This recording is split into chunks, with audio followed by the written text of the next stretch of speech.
All right, and welcome back to another episode of Johnny on the Track. And I'm excited to be joined by a friend of the program, supporter of the show.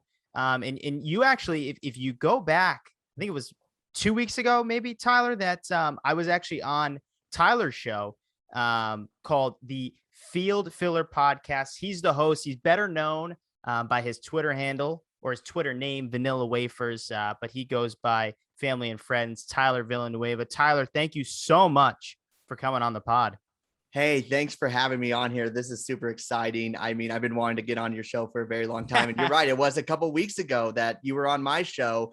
And that was a lot of fun. We got to just talk about racing. And you were actually one of the first ever guests I had on the show. So that was pretty awesome. And yeah, I'm now really excited to now be on here. Yeah, absolutely. And we're glad to have you on because like I said, we chatted a lot before this show. We chatted a lot before your show. And I said this to you, you have a unique, interesting podcast. It's a little bit of a niche podcast because there's a lot of people that, want a fantasy NASCAR podcast. If they're playing daily fantasy, DraftKings, FanDuel, if they're in a fantasy league, they want this advice. They want to know who can I go to have a good race. Right. And so a lot of people are relying on you to give that information.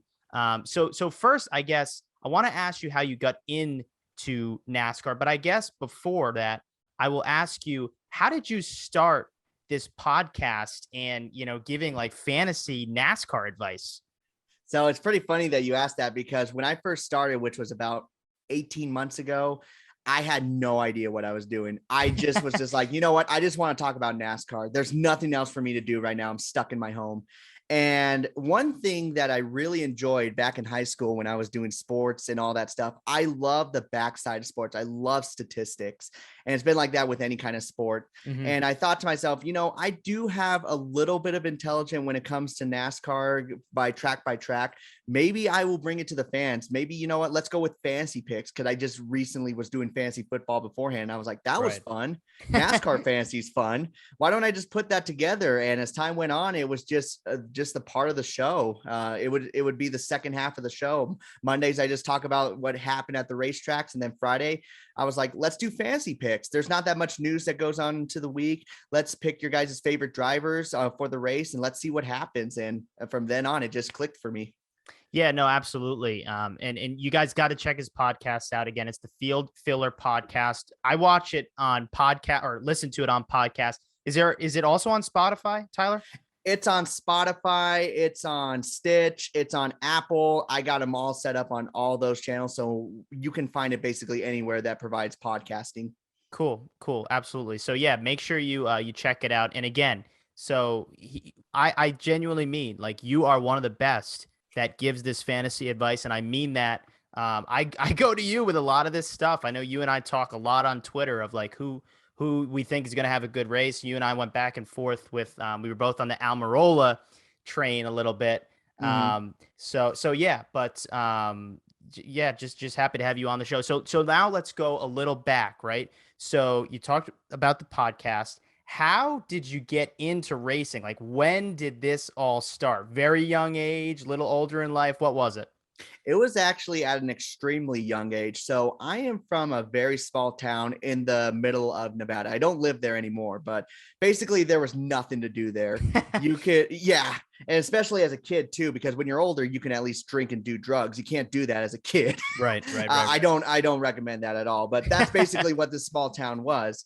And my dad and my uncles loved to do dirt racing. So, and it was really cheap back then. They could like build a car for like $500. Like anyone could get into it. Yeah. And they were racing pure stocks and pro stocks. So I just remember sitting on the bleachers, just watching my dad race, watch my family race.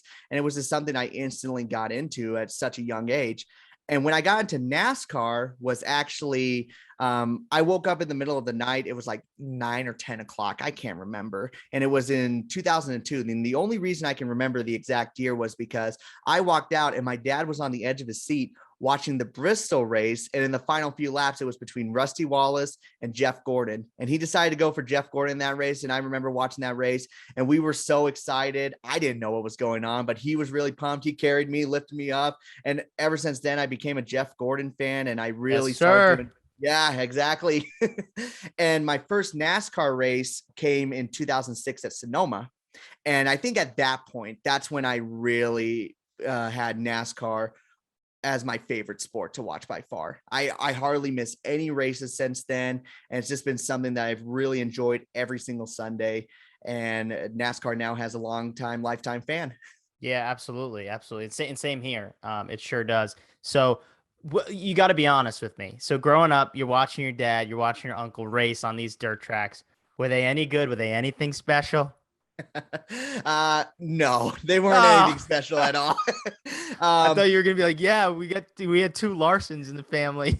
Oh, hell no. We just raced at Bow Mountain and we would finish a solid third or fourth. And it was like, oh, that sounds really good. And I'm like, there's only 7 cars in the race. Oh no. Yeah. Oh, I say the epitome of how we used to race was my uncle was winning a race and it was like the small series. It was like Gen X's, if anyone knows dirt track references.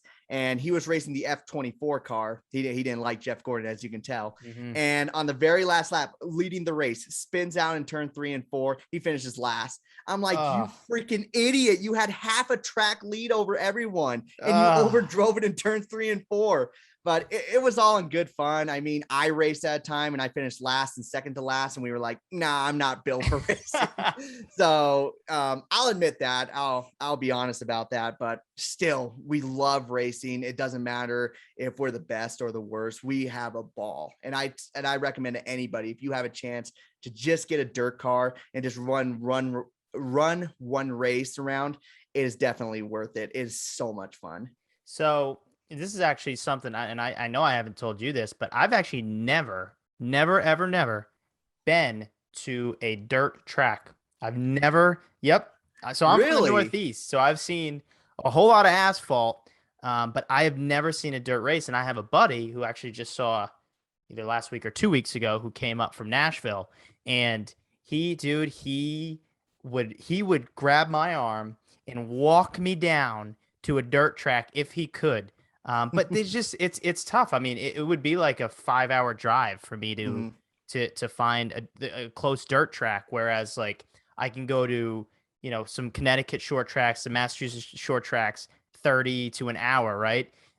New Hampshire's about like 2.5 hours, from, where I'm going, up there. So yeah, man, I've never been, and it's something that I'm sure you can convince me in a 30-second elevator pitch, which I'm going to make you do. Why do I got to go to a dirt track?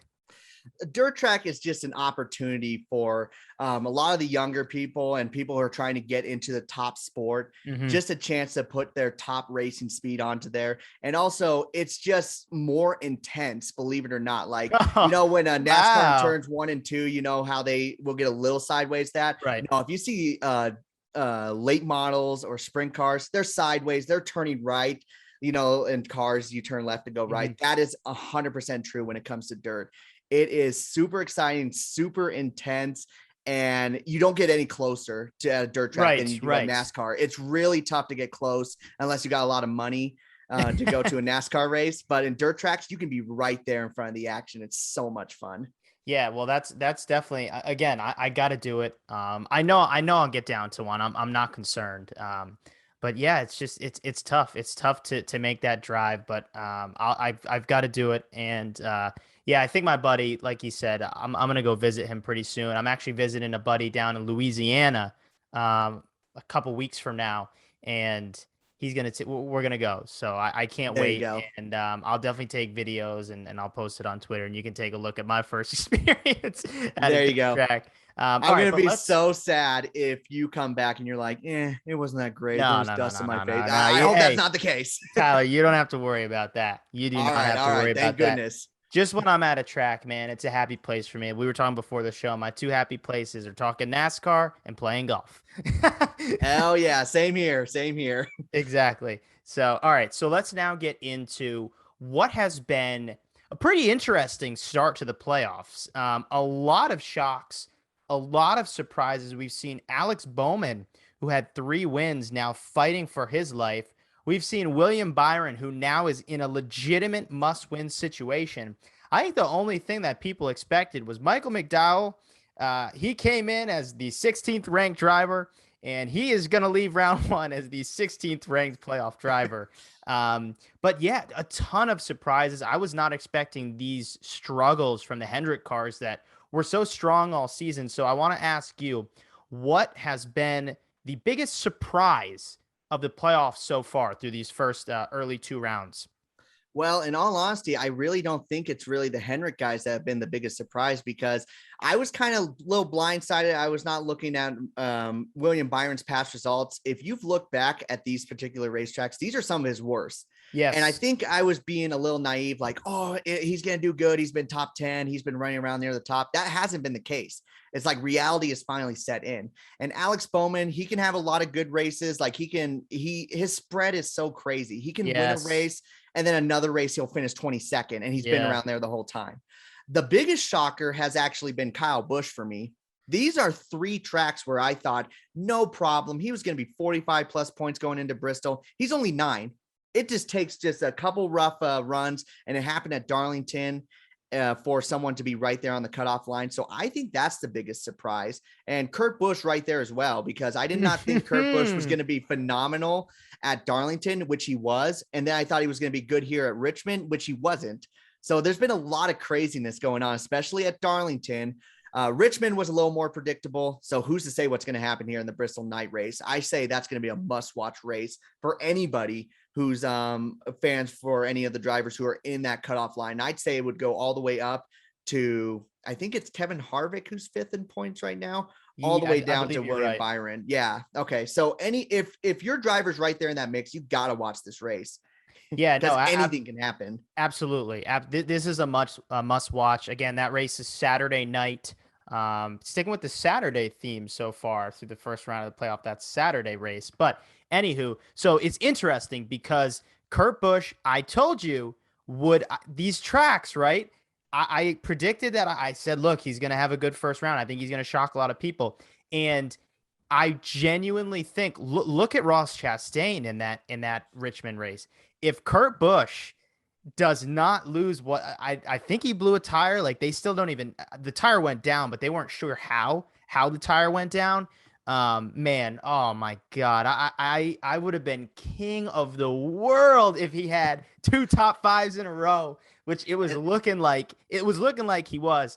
But yeah, anywho, we'll put that past us. The interesting point that I want to point out that you made, you were high on Harvick. You were high on Kevin Harvick in this first round. I was a little low. I was a little higher on Almirola, who has showed some promise in this first round, hanging around, but you were high on Kevin Harvick. So tell me first why you were high on Harvick, and just tell me your reaction to how good he's been these first 2 rounds. So in all honesty, he has really dropped off. Like this is not the 2020 Harvick. This has been a shocker, but it hasn't been to a situation where it's like he's god awful. Yeah. He's a top 10 guy, and you can still make it into the next round as a top 10 guy. And so really, I haven't really seen too much of a situation where, oh, Kevin Harvick's really stepping it up. This has been the same Kevin Harvick we've been seeing. And that's all he needed to do here in these first few races. So a top 10 here, a top 10 there. Granted, this Richmond race was way better than the last Richmond race. I'll give him that. Yes. Yeah, because I think he finished like 24th in the spring race. So he did need a good finish here, but he's been very consistent. Almirola, on the other hand, has had a lot of bad luck. I'd say here in the Richmond race, he needed to pull off a top 10, and he was going to, fell back to 14th. So now I'm a little nervous about him, and that's why I think he's going to miss the cut. But Harvick, I wasn't too worried just because of his consistency.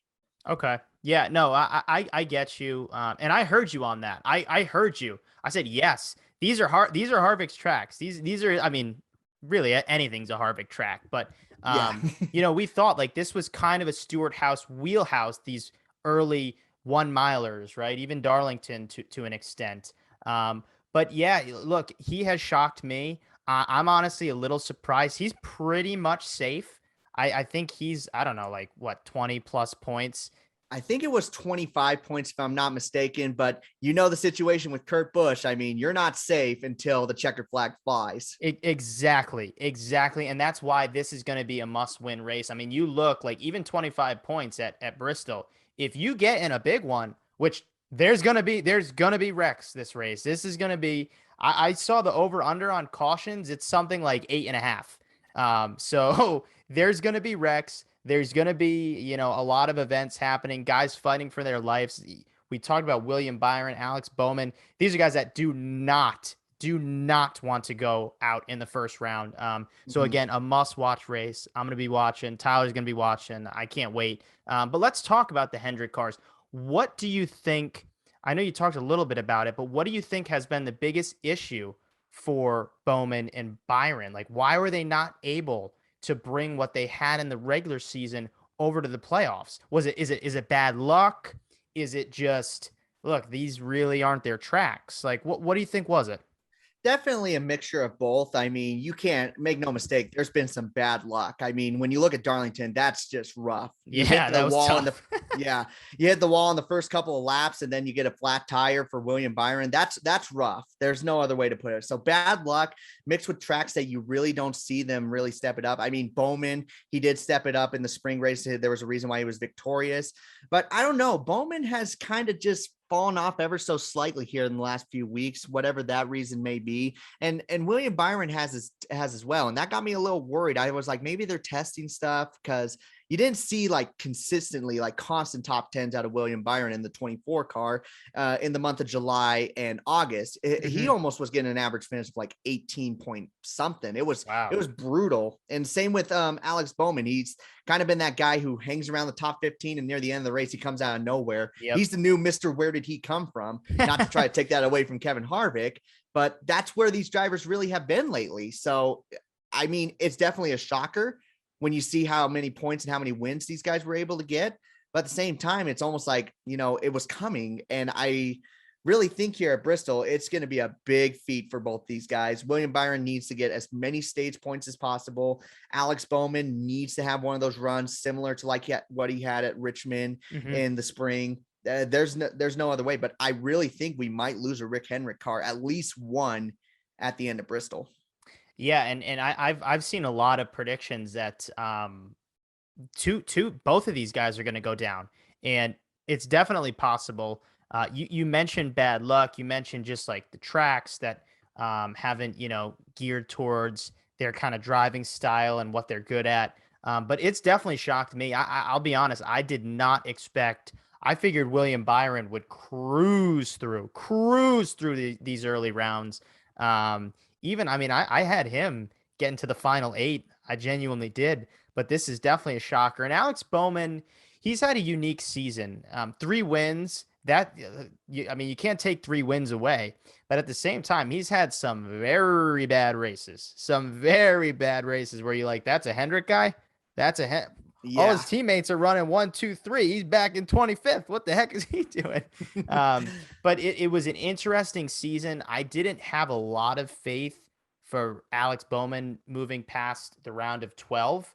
But yeah, I mean, I expected him and Will to both cruise through this first round. So definitely a lot of surprises. Now let's give a little Bristol preview. So if I were to ask you, who at this point in time do you think is not going to make it? Who would you say? I think as I'm looking at the points right now, as much as a huge fan I am of William Byron, I mean, you can see the poster in the background. I think it's just going to be really, really tough for him to make it. So I think he's going to miss it. And what a bummer after such a great season. I think Tyler Reddick's going to be another one of those guys. I mean, great job for him making it into the playoffs. That was a real great feat, but I think it's going to be like a Matt Bandetto situation as it was last year. Right. Fought his way in, but unfortunately, they just weren't a championship caliber team yet at this time. Michael McDowell, he's gone. I don't gotta evaluate that one too much. And then the last one, I really think it's going to be Eric Almirola. Okay. I mean, great job for him at Richmond. I think he got himself a lot of points, but there near the end, he did not need a top 15. He needed a top 10, only 3 points ahead. I said Kurt Busch was going to miss it, but looking at these other drivers right now, I would bank him making it in. I'd bank on Alex Bowman making it in over Eric Almirola. That's where I sit right now. So those are the 4 drivers. I think those are good picks. I'm glad you said that Kurt Busch is going to survive this first round. I agree. Bristol, the Busch brothers have, really had success at Bristol for quite some time. But at the same time, this is not, Bristol early in the season. This is Bristol with guys fighting for their lives. So you got to expect the unexpected. But I totally agree. I think that's a fair calculation. I Bowman will be switched. I genuinely think that both these first round, from what I've seen now, I think both these Hendrick cars, it was a great regular season. It was cool to watch. They went 1, 2, 3, 4, which is just insane to even think about. But look, I think it's going to end here, and it's going to end sad for the 2 Hendrick cars to start the playoffs out. Unplugged. Yeah, I noticed you were having a little audio problems right there. I'm like, what the hell's going on? A little audio problem. The mic unplugged, but we're back. So again, yeah, just to recap, if that cut out, I think it's going to be an early exit for both these Hendrick cars. Great season, but it is what it is. It is what it is. Tragic. I have to go by what I've seen, and for me, look, Eric Almirola had a lot of bad luck early on in the season, but it seems like something has somewhat clicked. Look, not top 10 clicked, but top 15 just to be alive and stay alive. I think something slightly has clicked for him, and I think he's going to get through. And I have Almirola and Bowman switched, to differ from you. So how about a winner? How about a winner for this Bristol race? Well, I could be cocky and say I'm going to stay with the driver that I said a couple of weeks ago, and Kyle Busch. I mean, Kyle Busch and Bristol, they just go hand in hand. It's been a great mix for them. I mean, we could even see Chase Elliott actually get a victory right now because, he's only 19 points ahead of the cutoff. But I mean, Darlington was not a bad race. It was just that tire issue. And Richmond, he was right up there and then had a problem with pit road. If that doesn't happen, he could break up that Joe Gibbs mix up there, finishing 1, 2, 3. So I think if I had to pick someone, I think I'm going to still stay with Kyle Busch because, he's had a rough 2 races. But, the crazy thing about Kyle Busch is whenever he's pissed off, whenever he's mad, he somehow the next week turns it up and runs near the front. And I really think this is going to be the same exact situation that we've seen so many times before. I know most people are not a biggest fan of him. I'm not a big fan of him either, but you know what? I got to go for Kyle Busch. I think he can get another win here and he'll lock himself in for the round of 12. I think that's a great pick. A pissed off Kyle is a scary Kyle. Scary in terms of like good scary, as in like watch out, because he is coming to the front and fast. And so to me, I think that's a great pick. I'm going to stick with my pick. I think it's going to be Kurt Busch. He's had a lot of success at this track in his career. He's clutch. We saw him win early in Vegas in the playoffs last year to lock himself into the round of 8. So look, I'm picking Kurt Busch. I stood by this. I think he's going to have a great race coming off a race where, was just terrible for him. It looked like he was going to have a good car. He wrecks out. I think this is going to be a rebound week for Kurt Busch, and I'm going to pick him as my winner. So I'm again just so excited for this race. So much to look forward to. But now let's get into 2022, which I'm sure a lot of people are looking forward to. You just told me before we started this episode that the Clash is now officially, it was in talks, officially going to take place at the LA Coliseum. It's going to be a 1/4-mile track to open up all of 2022. Tyler, I want your initial thoughts. First of all, how big is this for NASCAR? Second of all, what do you expect at a dang 1/4-mile track with some of the drivers we got in this series right now? NASCAR, you did it. you crazy son of a bitch, you did it. We are going to see a quarter of a mile racetrack in 2022. There's mixed emotions on this one. Make no mistake. I mean, I think it's going to be must watch as well. Mm-hmm. It's going to be a week before the Super Bowl from what I've seen. So we get a little taste of NASCAR before the NFL ends. So mm-hmm. anyone who's a football fan and racing fan, you get a little mix of two right there near the end. I just really hope that the race is not a complete wreck fest. Mm-hmm. Whenever we get these new tracks introduced, the biggest fear is a wreck fest. It happened at the Indianapolis Road Course. It happened at Circuit of the Americas. Charlotte Roval. Charlotte Roval was another one. Straight into the first turn they went. Yeah, exactly. And I just really hope that this race does bring a lot of excitement. I mean, I won't mind cars bumping and banging into each other. I remember there was a YouTuber named Slapshoots. He's like, give me this stupid race and we're going to get this crazy race is what we're going to get. And I think 22 cars is a perfect amount mm-hmm. for this race. I say an expedition race, great idea to add in this short track. I'm just begging to make sure that it's not an absolute wreck fest. I want a good, solid short track race. Yeah, no, I think you're spot on. I think that should be the NASCAR fans' concern, that we don't want this product to be bad, because this is going to be something that's going to bring people in. People are going to want to watch this. An LA market, that's a tough market for NASCAR to try to dive into. Yes, it's one of the biggest cities in the friggin' world, but at the same time, it's a tough place to break in for NASCAR. So what you have to do, you got to make sure your product is good. The track length, add in LA Coliseum, quarter mile, that stuff's good. But you got to make sure that the racing is going to be good. And I think I'm totally with you. That's going to be the biggest concern, because quite frankly, the Indianapolis Roval, road course, I should say, was interesting to say the least. I mean, that's just the way we got to put it. And sure, I mean, Indy is a huge NASCAR racing hub.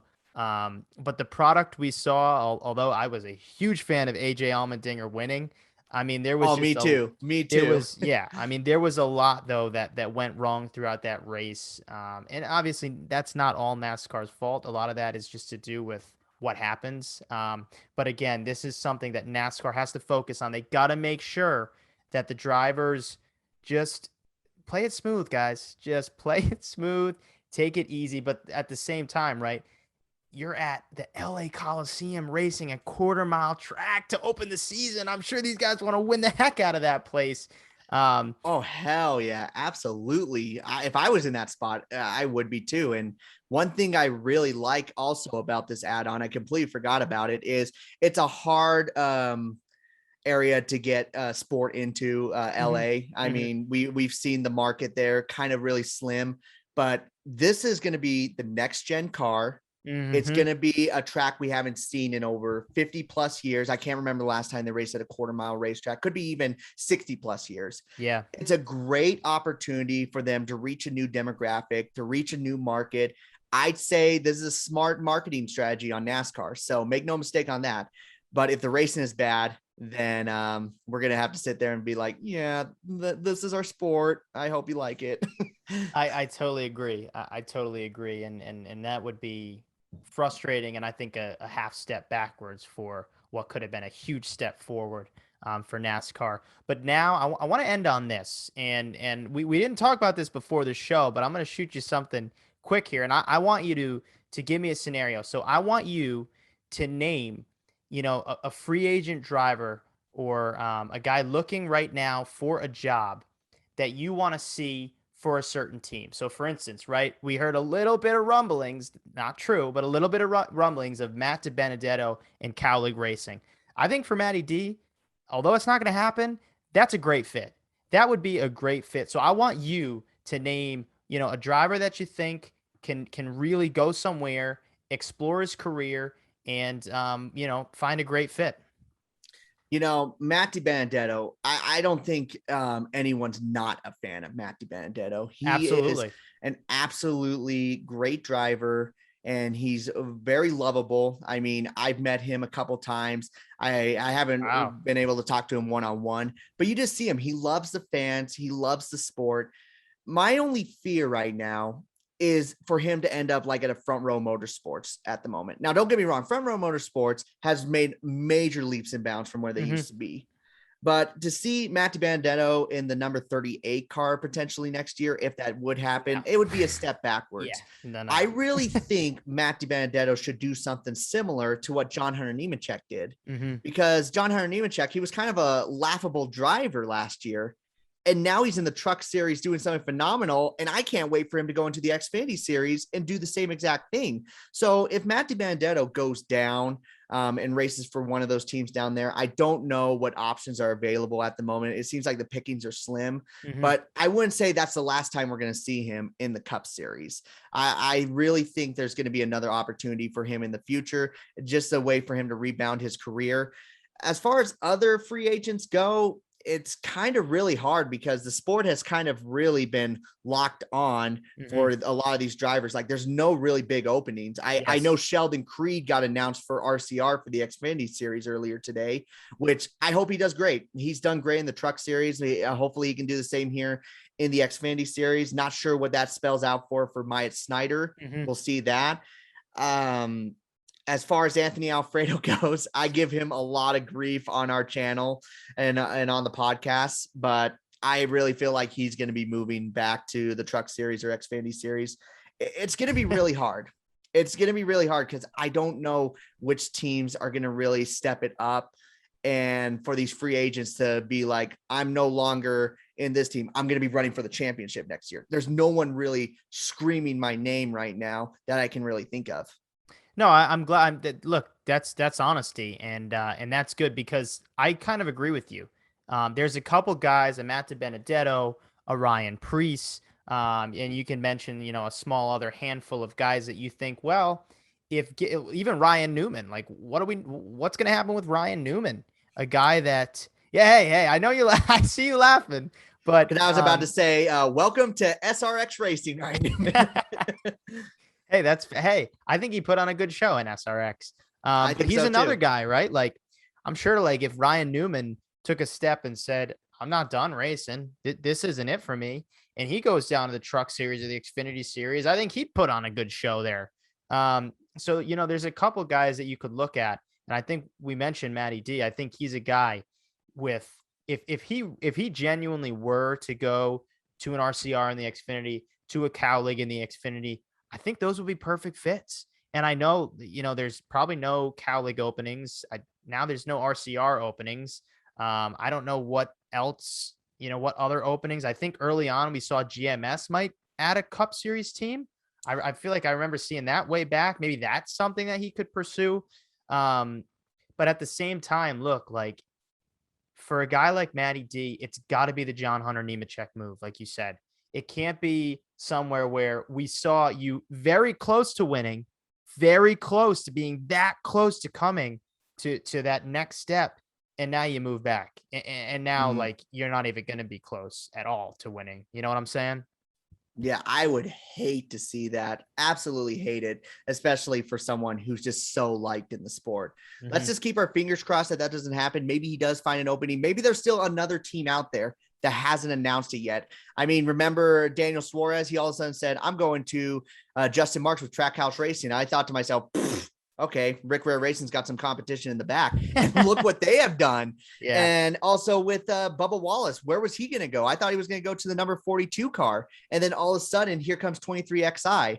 The sport is very interesting right now. It is very interesting. Who's to say there may not be another team that does come into the sport for the Cup Series, and maybe a driver like a Matt DiBenedetto, someone who's very likable, takes over that spot. It's way early to tell right now, but he's going to find a ride. He is definitely going to find a ride. Make no mistake on that. That's good to hear. That's good to hear. And hey, we're Matty D, if you're watching, and we certainly know you are. We shout you out, man, and we're rooting for you. One more thing, we skipped over it, but I want to talk. One of my favorite racetracks is now being added to the NASCAR Cup Series, WWT, Worldwide Technology, also known as Gateway, whatever fans want to call it. Always puts on a good show in the trucks. I think it always puts on a good show. What are you expecting next year when the Cup cars go back? I'm hoping something similar to Nashville. And I'm so glad you actually mentioned Worldwide Technology Raceway, because this is a track that's way well deserving of it. The fan attendance has been phenomenal. The racing has been phenomenal. Oh, yeah. I mean, IndyCar can bring in a big crowd, and it's like IndyCar, except for the Indianapolis 500, they don't really bring in that many people, but they were doing it there. And I think this race is going to be another fun one right there in the beginning of summer.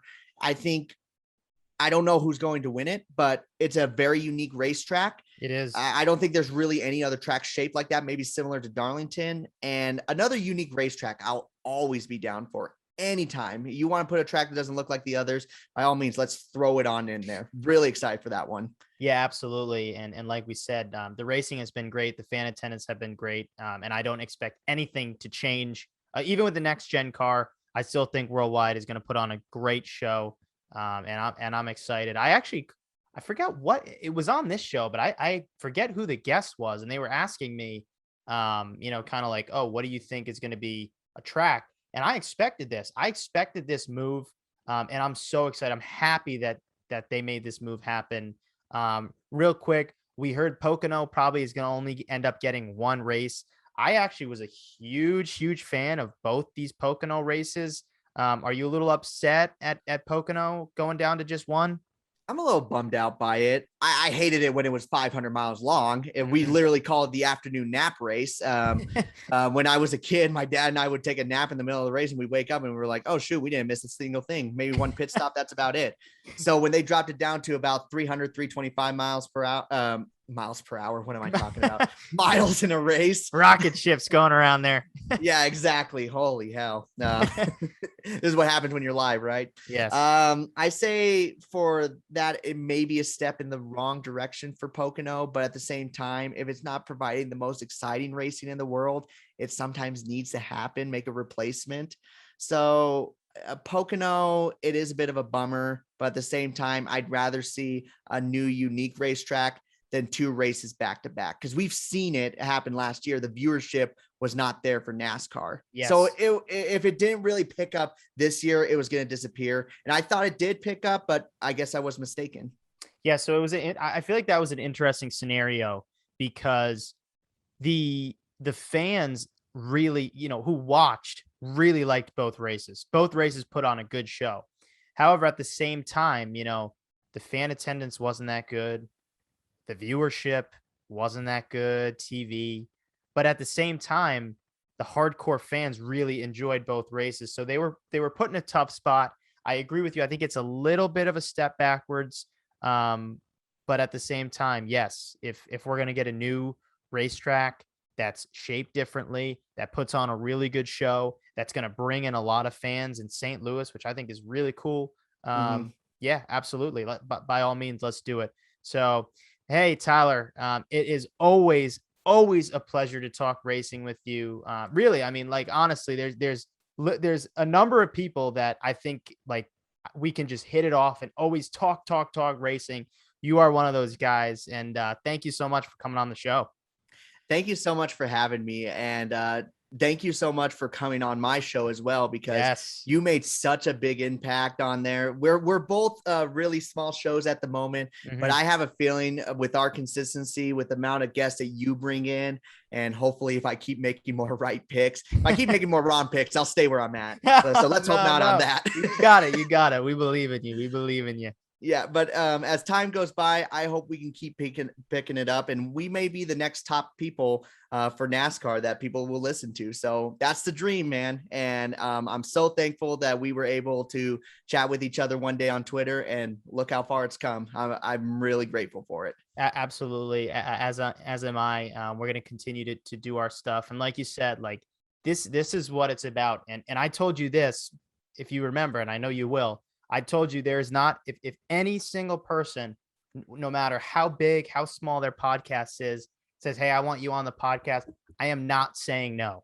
And absolutely. And I know you're the same way. You'll be the same way. And that's what it's about, supporting, two guys like us that just want to talk NASCAR and want people to listen and interact. So always a pleasure. And we like we said, I mean, we are so excited for this Bristol race. I don't know what to expect, but I do know Kurt Busch will win. And I say his brother's going to win. So we'll see. Or maybe we're both wrong and maybe Chase Elliott comes up and wins. Who knows? But you just got to watch the race. You got to watch the night race at Bristol, one of the biggest races of the year. Or maybe we're totally both wrong and Michael McDowell wins to pull off the biggest upset in playoff history and moves on to the round of 12. And that would be that. If Michael McDowell wins it, I'll sell my podcast away. I'll be like, nope, that's it. We're done. He's confident. He's confident. Ladies and gentlemen, Tyler Villanueva, host of the Field Filler podcast, available basically on all streaming platforms. Tyler, thanks again for coming on, and we'll be in touch, man, as we always are. All right. Sounds good, man. You take care.